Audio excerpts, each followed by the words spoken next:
The HOA tried to chain my boat, so I seized their lakefront. They thought chaining my boat trailer would teach me a lesson. Instead, I taught them one they'd never forget, using an obscure maritime law from the 1800s. See, my house sits on a quiet stretch of Azure Lake. I'm one of the few homeowners not part of the HOA. My deed gives me full rights to use the gravel lot beside the community boat ramp. That includes parking my trailer there. But apparently, the HOA decided my eyesore didn't fit their perfect image. One morning I walked out and saw it, my trailer padlocked with a heavy industrial chain, wheels booted, and a bright orange violation sticker slapped across it. The HOA office told me I'd have to pay $1,000 to remove it. But as I stood there fuming, I noticed something interesting. Their maintenance crews regularly took a shortcut across the lake to reach the clubhouse, right through a narrow channel that legally sits inside my water rights.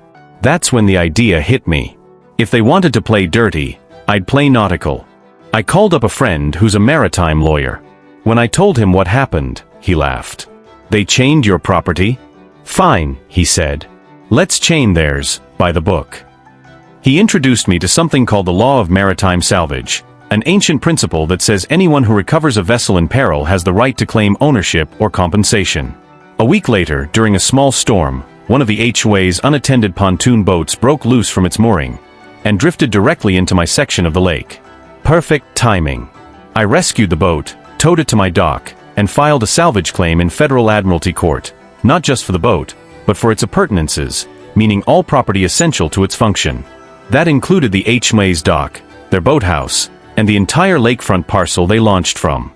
The HOA's attorneys laughed, until the judge, a former Coast Guard captain, decided the case was legitimate enough to proceed.